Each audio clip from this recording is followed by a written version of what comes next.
অনেকেই বলেছেন কর্মী মূল্যায়নের কথা, এই রাখো কর্মী মূল্যায়নের কথা বলেছেন। আমি বলতে চাই আমাদের নেতা বিএনপির ভারপ্রাপ্ত চেয়ারম্যান দেশনায়ক তারেক রহমান বলেছেন এই 17 বছর যারা প্রথম সারিতে থেকে শুরু করে শেষ সারি পর্যন্ত মিছিলে ছিল, নতুন যারা আসবেন ওই পিছনের যে ছিল তার পিছনে তাদের থাকতে হবে।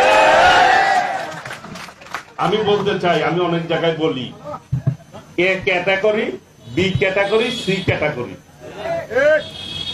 যারা কষ্ট করেছেন, জেল খেটেছেন তাদের মূল্যায়ন একরকম, যারা রিস্ক নিয়েছেন তাদের মূল্যায়ন একরকম, যারা কম প্রোগ্রাম করেছেন তাদের মূল্যায়ন একরকম, যারা সমর্থন করেছেন মাঝে মধ্যে আসছেন তাদের মূল্যায়ন কিন্তু একরকম হবে।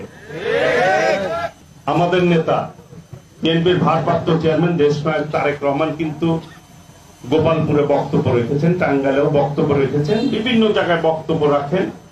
আপনারা কিন্তু সোশ্যাল মিডিয়ার কারণে তার বক্তব্য আপনারা শুনতে পান, ইদানিং পান না।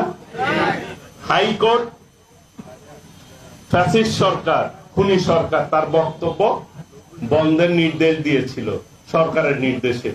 এখন কিন্তু টেলিভিশনগুলিতেও আমাদের নেতার বক্তব্য আপনারা শুনতে পান।